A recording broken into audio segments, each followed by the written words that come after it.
স্ত্রী সংসার করতে চাচ্ছে কিন্তু স্বামী তালাক দিতে চাচ্ছে, এটা আইন কি বলে? চলেন জানা যাক।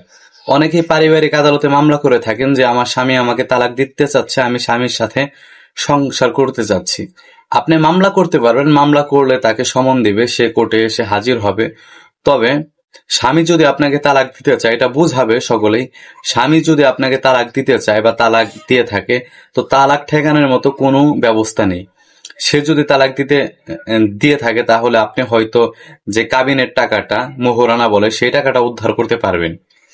কিন্তু এবং কি আপনি বিভিন্ন প্রকারের মিথ্যা মামলা দিয়ে তাকে হয়রানি করতে পারবেন। তবে সে মিথ্যা মামলা প্রমাণ হওয়ার পর সে আবার আপনাদের বিরুদ্ধে মামলা দিতে পারবে যে মিথ্যা মামলা করেছেন। তবে কোনোভাবেই যদি স্বামী আপনাকে না রাখে, তাহলে কোনো আইন নাই বা কোর্ট কখনো জোর করবে না যে সে আপনার সংসার করবে বা আপনার সাথে থাকবে, আপনাকে ডিভোর্স দিবে না। কোর্ট কখনোই করবে না বা কোর্টের কোনো এখতিয়ার নেই। স্বামী যদি ডিভোর্স দিতে চায় বা ডিভোর্স দিয়ে ফেলে, সেই ক্ষেত্রে কিন্তু আটকানোর কোনো বিধান নেই। এর জন্য আপনারা সর্বোচ্চ মোহরানার জন্য মামলা করতে পারেন। আর যদি মিথ্যাও কোনো মামলা করে থাকেন ডিভোর্স দেওয়ার পর, সেইটা কিন্তু আদালত বুঝে নিবে যে সে ডিভোর্স দিয়েছে দেখে এই মামলাগুলো করেছেন।